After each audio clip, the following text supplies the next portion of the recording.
tá? A partir de agora, a aula está sendo gravada e a gente vai iniciar o nosso conteúdo, tá? A gente vai trabalhar hoje, iniciar a parte de números reais, com algumas propriedades dos números racionais, dos números reais. Se der tempo, a gente fala sobre intervalos e valor absoluto.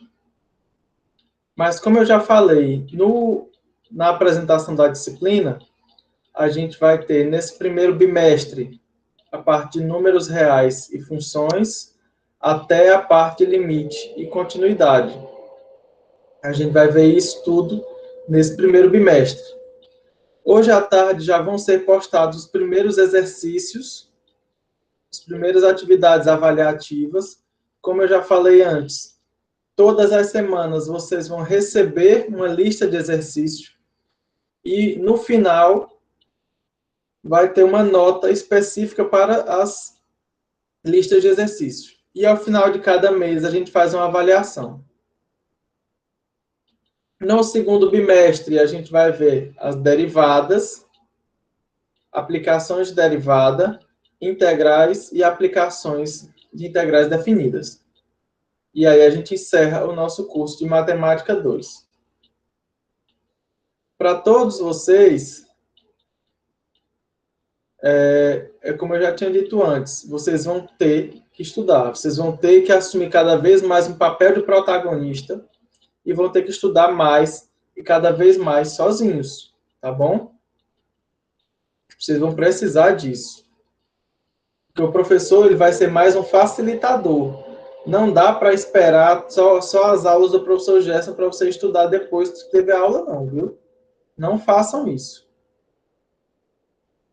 Pessoal, para começar nossa aula, a gente vai fazer uma revisãozinha sobre alguns símbolos. Então, isso aqui, em algumas partes, a gente vai trabalhar com símbolos, porque chega a ser mais rápido na escrita matemática do que a gente trabalhar com texto. Então, olha, os símbolos de igual e diferente, pertence, não pertence, maior e menor, maior igual, menor igual. Aqui é uma barrazinha, viu? Significa tal que. Aqui é como se fosse um A de cabeça para baixo. Ó. Ele significa para todo, ou qualquer que seja. Esse Ezinho, ao contrário, significa existe, quando ele vem cortado, não existe. Esse aqui é o símbolo do vazio. O símbolo de infinito, a gente vai utilizar muito ele nesse curso. Aqui o símbolo de implicação, que é uma seta. Quando você diz que uma coisa implica em outra. Aqui uma equivalência, quando você diz que essas duas coisas são semelhantes ao ponto de uma valer pela outra. Aqui, ó, está contido. Aqui está contido propriamente. Quando eu falo em contido propriamente, é um contido, mas não é igual, tá? Ele está dentro, mas não é igual. Ele é simplesmente um subconjunto próprio. Aqui o símbolo de somatório, que é a soma dos elementos. Aqui o símbolo de integral, que a gente vai trabalhar um pouco mais à frente, daqui um mês e pouco, uns 2 meses. Aqui o símbolo dos números, ó, os naturais, os racionais, os reais e os inteiros. Aqui vocês vão ler com calma. Essa primeira parte aqui é uma parte bem mais teórica. Então, o que é que vai ter que acontecer? Vocês vão ter que sentar para ler. Tá bom? Então, ó, todos vocês já devem estar habituados aos números naturais. Todos. Nós já passamos por matemática 1. Então, aqui, eu vou fazer uma revisão rápida do que são os elementos e das propriedades. O restante, vocês vão ler com calma, que aqui fala de um pouco mais de contexto histórico, da construção dos números naturais. Aqui fala das principais propriedades, fala que todo número, que o 1 é o primeiro número natural. Na época da construção dos números naturais, um matemático, que ele chamado de Peano, ele definiu os naturais começando do 1. Mas hoje em dia a gente já sabe que começando do 1 ou começando do 0, dá no mesmo. Então, ele disse que o 1 era o primeiro natural, e para cada número natural, implica que isso existe um outro número natural maior que ele, que vem à direita, que é o sucessor dele. Esse maisinho bem aqui, ó, no lugar do expoente, ele não é expoente. Ele simplesmente diz para você que esse número aqui, ele está à direita do A. Ou seja, ele é maior que o A. Se fosse um símbolozinho de menos aqui, significaria que esse número está à esquerda do A. Ou seja, ele seria menor que o A. O 1 é o único número natural que não tem sucessor. Ou, desculpa, que não é sucessor de ninguém. Já que eu defini como o 1 sendo o primeiro número natural. Então, se ele é o primeiro natural, então não tem ninguém antes dele. Então, ele não é sucessor de ninguém. Se dois números naturais tiverem o mesmo sucessor, então esses números têm que ser iguais. Então, não existem dois números naturais diferentes tendo o mesmo sucessor. Isso aqui é meio lógico.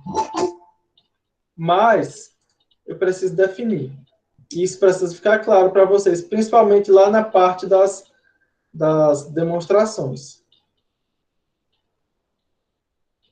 Aí ele diz o seguinte: se existe um conjunto S, um subconjunto dos números naturais, onde o 1 está no S, e se tiver uma propriedade que me diz que para cada número natural que eu botar dentro do S, o sucessor também pertence ao S, então esse subconjunto ele vai ser construído e ele vai ser exatamente igual aos naturais. Ele vai ser o conjunto todo. Tá certo? Se o primeiro elemento tá, e se para qualquer número natural que eu botar lá dentro, o sucessor dele também tá, então isso já me garante que por uma indução eu vou ter todos os naturais dentro desse conjunto. Vem o primeiro princípio que eles chamam de princípio de indução finita. Aqui está o princípio da indução completa. Na verdade, o nome que vocês vão encontrar na hora de uma busca é princípio de indução finita. Ele trabalha muito essa última propriedade aqui, ó. Ela serve justamente para mostrar algumas propriedades, para demonstrar a validade de algumas propriedades dessas. Para que a gente vai precisar demonstrar algumas propriedades, pessoal? Para vocês começarem a entender que, apesar de que alguma coisa pareça ser lógica, pareça ser verdade, que você fez alguns testes, 1, 2, 3 testes, deu certo, isso não te dá garantia de que vale para todos os elementos, de que vale para todo mundo. Então, a gente precisa provar. Isso vale não só para matemática, isso vale para qualquer que seja a área do conhecimento. Você só consegue dizer que uma coisa é verdade depois de você fazer os testes, depois de você comprovar a validade dessa sua tese.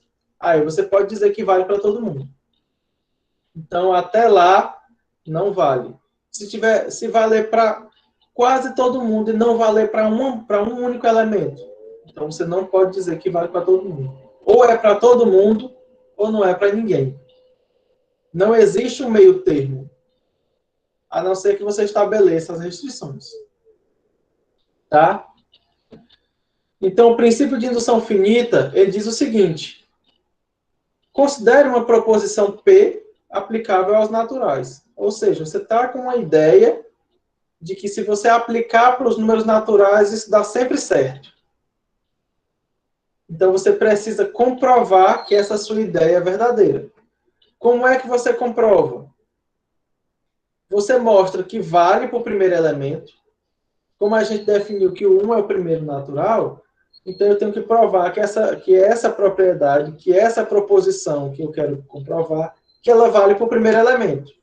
Ou seja, que ela vale para o número 1. Provou que ela vale para o 1? Ótimo. Aí você vai para o próximo.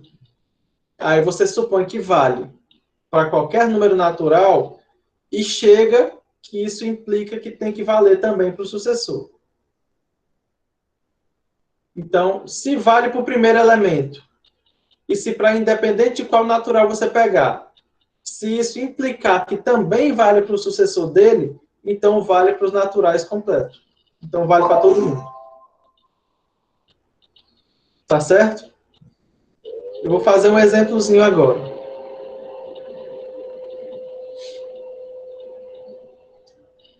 Essa propriedade aqui, pessoal, essa proposição, ela é a soma dos n primeiros números naturais. Ele me diz o seguinte: ele quer mostrar, ele quer provar que independente de até qual número eu esteja somando, independente.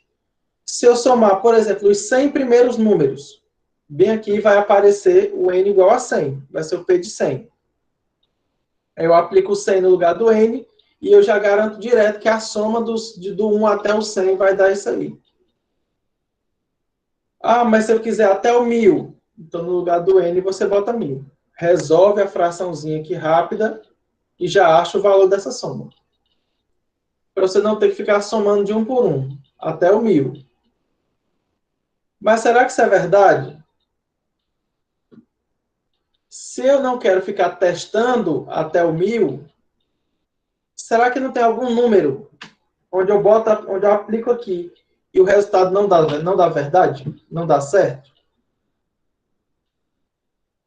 Se fosse com vocês, o que é que vocês acham? Eu quero mostrar que isso aí vale para qualquer número natural. A gente tem uma infinidade de números naturais, são infinitos. Como é que eu provo que vale para todo mundo? Como é que eu garanto que não vai ter um número que é o enjoado, que só para ele não vale? Se valer para o restante e não vale para um, eu não posso dizer que vale para todo mundo. Então, se tiver esse chato, eu tenho que tirar ele da brincadeira. Então, é isso que a gente vai fazer. A gente vai provar primeiro. Já que o 1 é o primeiro elemento, eu vou mostrar que para o 1 dá certo. Se o 1 é o primeiro elemento, só tem um elemento, então essa soma tem que ser 1, né? Então, no lugar do n, eu vou botar 1, vai dar 1, só tem um elemento, então essa soma tem que ser 1, né? Então, no lugar do n, eu vou botar 1, isso aqui vai dar 1 vezes. O tamanho tá bom, pessoal? Me digam aí. O tamanho tá bom, o áudio tá bom? Sim. Tá, beleza. Então, vamos mostrar que o P de 1 é verdade. Ó. No lugar do N, eu vou botar 1. Isso aqui vai dar 1 vezes 1 mais 1, que é 2. 1 vezes 2 é 2. 2 dividido por 2 é 1. Se eu estou pegando só o primeiro elemento, é lógico que a soma vai ter que dar ele. Então, beleza. P de 1 é verdadeiro.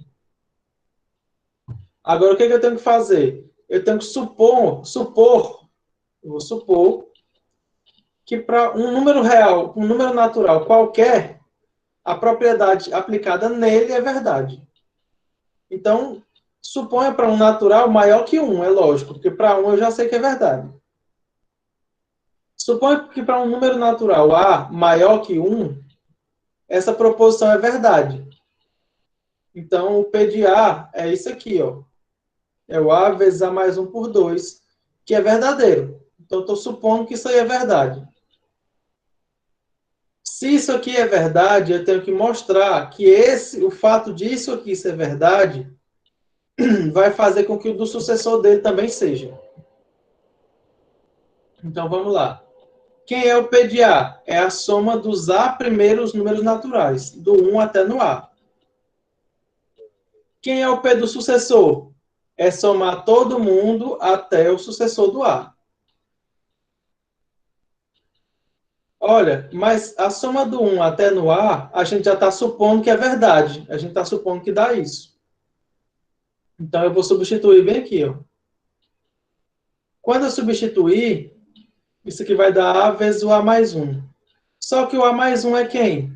Ele é o sucessor do A. Então, ele vai ser o A com mais 1. Ó. Então, vai dar isso aqui. Colocando o A mais em evidência, ó, vai ficar o A mais vezes A mais 2. O A mais 2 é justamente o sucessor do A mais 1. Ele é o sucessor desse A mais aqui. Então, olha que aparece exatamente o P do A sucessor. Ou seja, a gente partiu do que o P de A é verdade e chegamos que o P do sucessor de A também é verdade. Ou seja, provamos que isso vale para todos os naturais.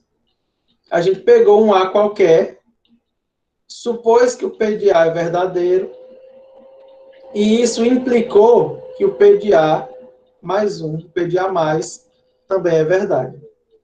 Então, a gente provou para o primeiro, mostramos que vale para o primeiro, supõe que vale para um natural A qualquer, e isso implicou que vale para o sucessor do A. Então, vale para todos os naturais. Então, em regra, a demonstração é assim, pessoal, para esse tipo de prova, para as provas de sucessor, para as provas de número natural, usando o princípio de indução finita. Dúvidas?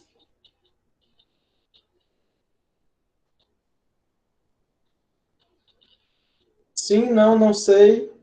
Ainda não. Ou coisa boa. Então, o que é que eu vou fazer com vocês? Estão vendo esses dois exercícios aqui? Eles já vão entrar na primeira lista avaliativa de vocês. Vocês vão usar o princípio de indução finita para mostrar que a soma dos primeiros n quadrados naturais é dado nessa fórmula aqui. Ou seja, você vai pegar 1 ao quadrado, mais 2 ao quadrado, mais 3 ao quadrado, até um certo n ao quadrado, e você vai mostrar que essa soma vai dar n vezes n mais 1, vezes 2n mais 1, dividido por 6. Esse é o primeiro exercício que vocês vão ter que fazer. E eu vou postar daqui a pouco no Classroom, dizendo qual é a página e qual é o exercício que vocês vão ter que fazer. Tá bom? E o exercício 2, ó. Seja A e R números naturais e seja esse conjunto aqui, ó. Você pega um número natural qualquer, isso aqui me está gerando, pessoal, é uma progressão aritmética de razão R. Uma PA de razão R. Que aí os elementos são A mais R, A mais 2R, A mais 3R, e assim sucessivamente. E aí ele quer que você prove justamente a soma dos termos de uma PA, a soma dos n primeiros termos de uma PA. Aí, ó. O conjunto é uma progressão aritmética de razão R. Esses dois exercícios aqui, vocês vão fazer, tá bom? Eu vou postar no Classroom daqui a pouco. Daqui a pouco vocês vão receber o link e a data. Qual seria um dia bom para vocês me entregarem? Esse daí.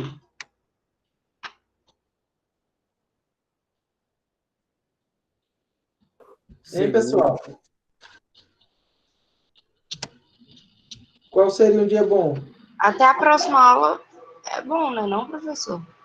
Tem um Até dia a antes. próxima aula. Eu não sei, o pessoal. Professor, mais ou menos isso, porque eu entrei um pouquinho atrasada na aula, eu não entendi 100% o assunto. Eu vou dar uma olhadinha depois na aula gravada para ver se eu consigo responder. Então, eu queria que tivesse um tempinho pelo menos razoável para a gente tentar responder. Se possível, né? Não, o tempo sempre vai ser dado. O tempo sempre vai ser dado. Isso resta saber se vocês vão saber fazer a gestão desse tempo. Então, não deixem para a última hora, não. Eu digo, mas eu sei que vocês não vão me escutar. Não deixem para a última hora. Se eu disser, olha, vocês têm até segunda para me entregar, a maioria vai começar a fazer isso aí segunda. Então, não façam isso não, viu? Eu vou dar o prazo até a véspera da próxima aula. Então, se a nossa aula é terça, vocês têm até segunda de noite para fazer. Vou dar esse voto de confiança para vocês, tá? Então, isso aqui são as duas primeiras questões. Lembrem, toda semana vocês vão receber uma lista com 5. Agora que foi 2, ó. Então, vamos já chegar nas outras. No final da aula, eu digo para vocês. Então, para resolver essa equação aqui, ó, para resolver algumas equações, a gente precisa ampliar um pouco mais o conjunto dos naturais, que é incluindo os números negativos e o zero. Para a gente começar a entender que cada um dos naturais representa quantidade, então eu preciso incluir o zero para mostrar a ausência dessa quantidade, e eu preciso incluir os negativos, porque já que os positivos representam quantidade, representam eu ter uma quantidade, os negativos têm que apresentar uma ausência dessas quantidades, uma falta. Então, é como se eu estivesse pagando e recebendo, é como se eu estivesse para receber ou devendo. Então, tem algumas outras complicações que os números naturais não conseguiam resolver sozinhos. Então, a gente incluiu os naturais, só que com outro sinal, são os negativos, e incluímos o zero. Com isso, a gente compõe um novo conjunto, que é o conjunto dos números inteiros, tá? O conjunto dos números inteiros, e a gente consegue definir operações com esses números inteiros, adição e multiplicação. A gente tem a subtração, só que a subtração é uma soma, com o elemento oposto, que é o de sinal trocado. Então, não deixa de ser uma adição também. Então, a gente garante o seguinte: se você vai somar dois números inteiros, se eles têm mesmo sinal, você mantém o sinal e soma as quantidades. Se eles têm sinais diferentes, você vai pegar o maior, subtrai do menor e mantém o sinal do maior. Isso para soma. Para multiplicação, é um pouquinho diferente. Aí você vai fazer aquele joguinho do sinal. Se eles têm mesmo sinal, então o resultado é positivo e você multiplica os números. Ele vai dar o resultado. Se eles têm sinais diferentes, e aí o resultado vai dar negativo e você multiplica os números. A gente deve observar que todo número natural também é inteiro. Porque se os positivos estão dentro aqui dos inteiros, ó, então os naturais estão aqui dentro. Então todo natural também é inteiro. Então a gente ganha a primeira relação de contenção, de contido. Os naturais estão contidos nos inteiros. E aí a gente diz que o natural é um subconjunto dos inteiros. Uma outra operação que já dá para ser feita é uma operação de divisão. Só que quando eu trabalho com naturais e com inteiros, a gente só tem divisão exata ou divisão inexata. Aqui ainda não existe número com vírgula. Então, todas as vezes que eu estiver trabalhando com naturais e com inteiros, só existe divisão exata, que é quando o resto dá zero, divisão inexata, que é quando o resto dá diferente de zero, mas aqui, meu amigo, não tem de jeito nenhum número com vírgula, ainda não.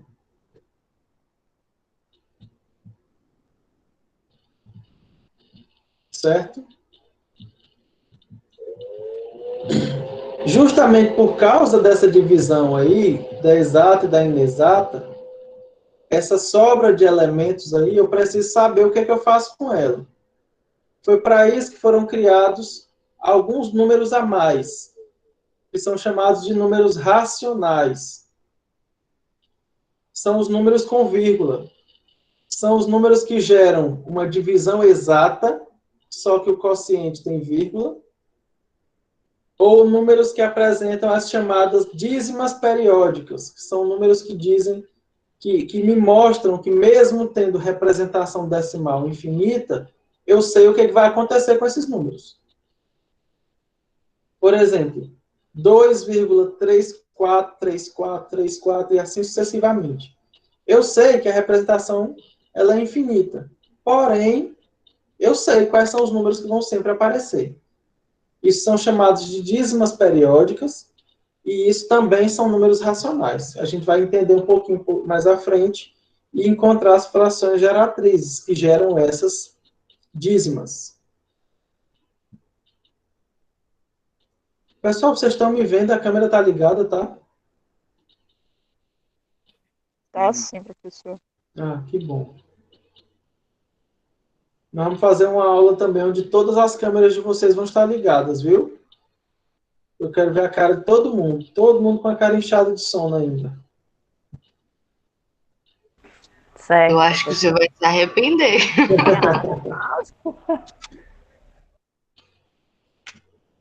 Ó, o conjunto dos números racionais é o conjunto de todos os números que podem ser escritos como fração. Onde, dessas frações, o que está em cima é o numerador, o que está embaixo é o denominador, eles são inteiros e o de baixo é diferente de zero. Então, eu digo que meu número é racional se ele pode ser escrito como fração. E aí você ganha que todos os números inteiros, eles são também racionais. Porque todo número inteiro ele é resultado de uma divisão exata. Então, toda divisão é também uma fração. Então, todo inteiro é racional. E aí a gente ganha algumas propriedades dos números racionais. Nos racionais, dadas duas frações, dois números racionais, se esses números racionais são iguais, então vale aquela relação de meio pelos extremos.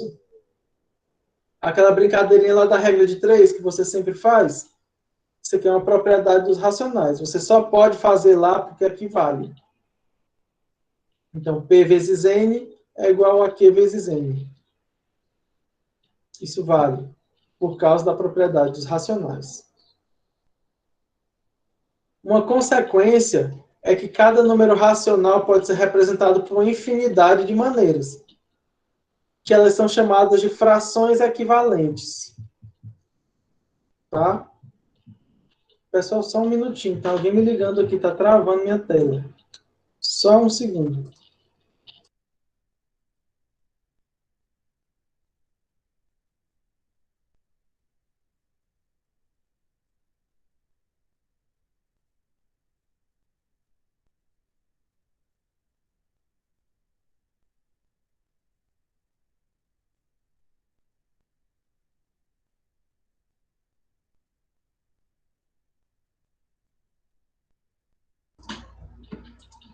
Meu Deus do céu. Rapaz, tem um número de São Paulo aqui que liga direto. Com vocês acontece isso também, pessoal? Só todo dia. Meu Deus do céu. Coloca pra estudar. Concordo, viu? Rapaz, é um negócio sério. Pessoal, é o seguinte. Pior que cada uma vez é um número. Não, eu já tenho pelo menos uns 20 bloqueados aqui, mas parece que a pessoa lá, quando vê que bloqueia, eles arrumam outra e liga. É um negócio sério. Pessoal, o fato dessa propriedade valer me garante que eu tenho uma infinidade de maneiras de representar a mesma fração. Ou seja, ó, olha que 30 dividido por 7, 30 sétimos, é igual a 90 21avos. Se você olhar, a escrita das frações é diferente, mas o valor que cada fração representa é o mesmo. Então, se as frações representam o mesmo valor, é porque essas frações representam o mesmo número. Ou seja, essas frações são iguais. E elas são chamadas de frações equivalentes. Se você olhar que realmente elas estão diferentes, mas elas são equivalentes porque elas representam o mesmo número. Quando você tem frações onde o número de cima e o de baixo são múltiplos, ou seja, quando você consegue simplificar, beleza. Quando você não consegue mais simplificar, aí você diz que essa fração é irredutível. Que é onde você entra para essa questão aqui. Ó. Se os números A e B são primos entre si, ou seja, se o MDC entre A e B é 1, então a gente diz que essa fração A sobre B é irredutível e representa todos os números dessa forma. Ou seja, você pega todas as representações do mesmo número, todas as frações que representam o mesmo número. Mas para que a gente não fique trabalhando de várias maneiras diferentes, a gente escolhe uma. E essa uma é a fração irredutível. Você simplifica o máximo que der. Quando não der mais para simplificar, essa é a chamada fração irredutível. E ela vai ser a representante de todas as outras frações equivalentes. E aí a gente ganha as operações com frações. Isso aqui é bom que vocês refaçam. Muitos de vocês foram meus alunos no semestre passado e muitos de vocês têm um problema sério em trabalhar com fração. Então, podem começar a perder esse medo. Vocês vão trabalhar com fração, sim. Vão por quê? Porque o professor Gerson gosta e todo mundo vai trabalhar junto. Vocês não vão me deixar trabalhar aqui só, né? Então, se eu tenho duas frações, a soma é escrita desse formato. Isso aqui é bom até para praticar, para vocês praticarem. Se eu tenho uma subtração de duas frações, aqui, ó, eu mudo só o sinal. Que tá aqui. Esse material que eu estou utilizando aqui para mostrar para vocês, ele já está disponível na plataforma para vocês, viu? Lá na unidade 1, de números e funções. Agora, observe o seguinte. Se eu tenho um número racional com P diferente de zero, então existe um outro número natural, ou não outro número racional, de tal forma que quando eu somar esses dois números, o resultado é zero. Ou seja, é o que a gente chama de elemento neutro da operação soma. E esse aqui é chamado de oposto também. Ele é o oposto. Você só pega esse número e troca o sinal. Então, trocar o sinal de uma fração é equivalente a você trocar o sinal só do número de cima ou do número de baixo, que aí termina trocando o sinal da fração inteira. Isso aqui não é uma divisão? Quando você faz o jogo do sinal aqui, ó, menos por mais dá menos. Então, você troca o sinal da fração inteira aí.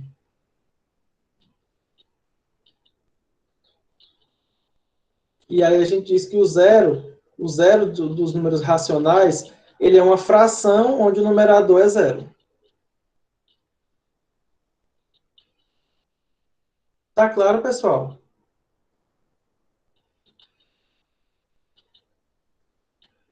Na multiplicação, vale o que eu acabei de dizer para vocês.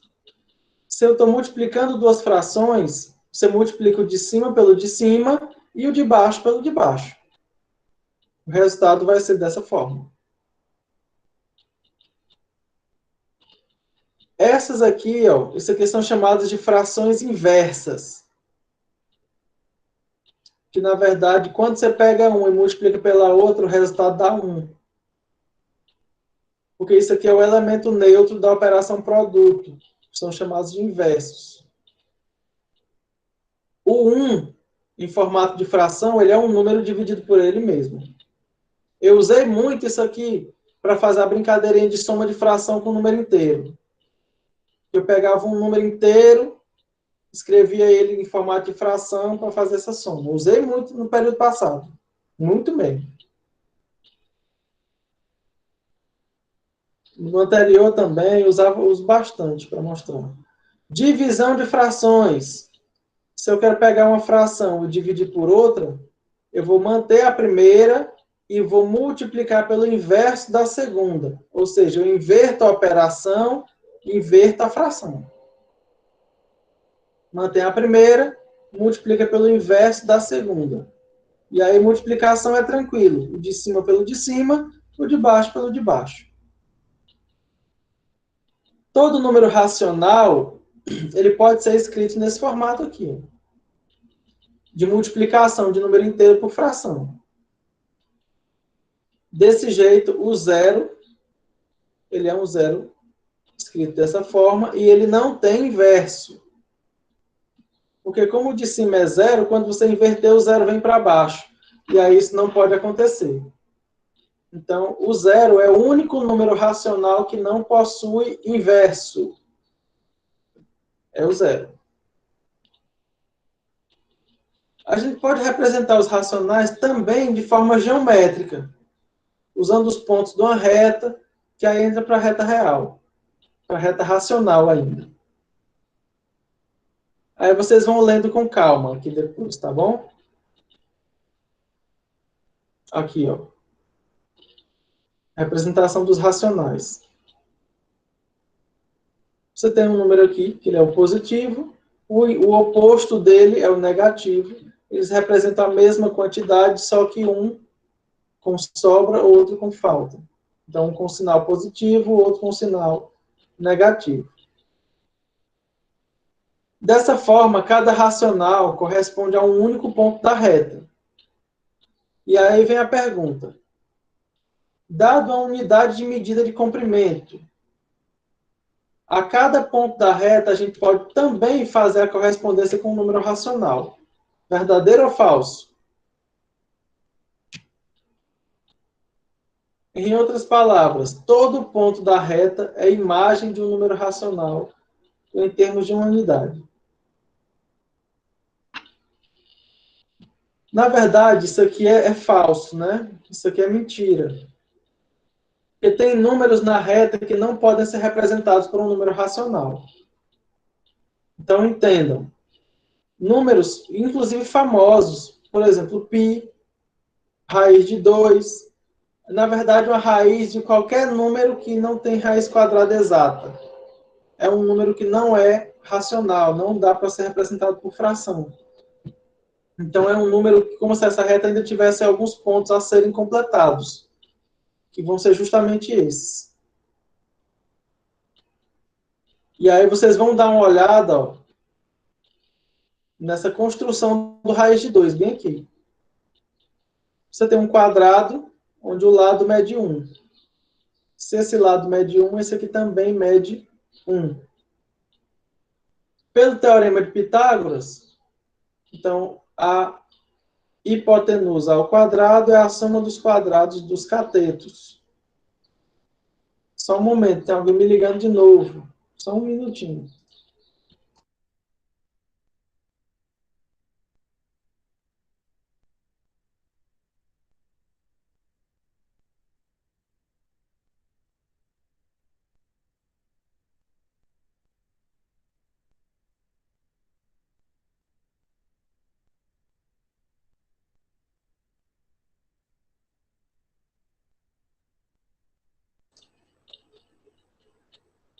Oi. Sim, pessoal, vamos lá. Aí a gente ganha que a diagonal aqui, pelo teorema de Pitágoras, ó, a diagonal mede raiz de 2. E esse número raiz de 2 ele não é racional. E aí aqui a gente define, ó, um número inteiro, ele é par se ele puder ser escrito da forma igual a 2z. E o número inteiro está aqui, ó, os pares. E ele é ímpar se ele não for par. Então isso é meio lógico.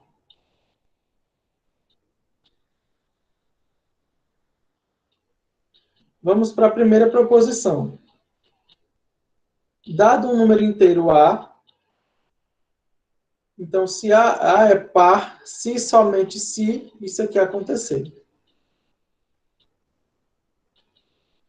E aí você ganha a primeira demonstração dos números inteiros. Aqui é a ida, a primeira implicação. Suponha que o A é igual a 2R, 2Z. Então, a gente está supondo que ele é par. Então, eu quero mostrar que se um número é par, o quadrado dele também é par. Então, suponha que esse número aqui é par. Supondo que ele é par, então ele é da forma 2Z. O quadrado dele vai ser 4Z ao quadrado, porque ele é 2 vezes o 2Z. Então, ele também é par. Reciprocamente, se A ao quadrado é par, então é porque A ao quadrado é da forma 2M. Então, o A vezes A é igual a 2M. Como o A é diferente de zero, ele pode passar dividindo. Então, o A ele é igual a 2 vezes M sobre A, que é um racional. Ou seja, o A é par. A gente pode demonstrar que a raiz de 2 não é racional usando absurdo. Ó, isso aqui é o terceiro exercício que vocês vão fazer. Vocês vão fazer isso aqui bem explicadinho para mim. Ó. Vou mostrar que raiz de 2 não é racional.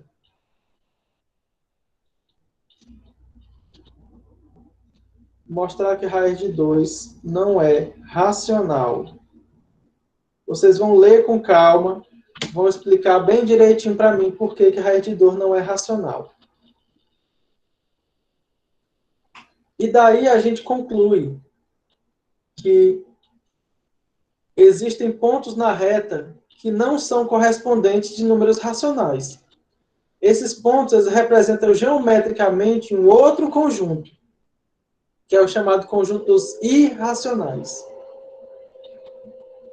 Usualmente, não é tão fácil você descobrir se um número é racional ou irracional, embora a gente saiba que existe. Tá? Os racionais e os irracionais sempre existem, mas os racionais nem sempre. Nem sempre é fácil você descobrir. E aí o conjunto dos números reais é o conjunto de todos os racionais mais os irracionais que não aparecem, que não estão tão claros assim. Tá bom? Pessoal, vamos dar uma pausazinha de 10 minutos, que eu estou com a garganta doendo. Tá? Vamos dar uma pausazinha. Eu vou parar a gravação, daqui a pouco a gente continua.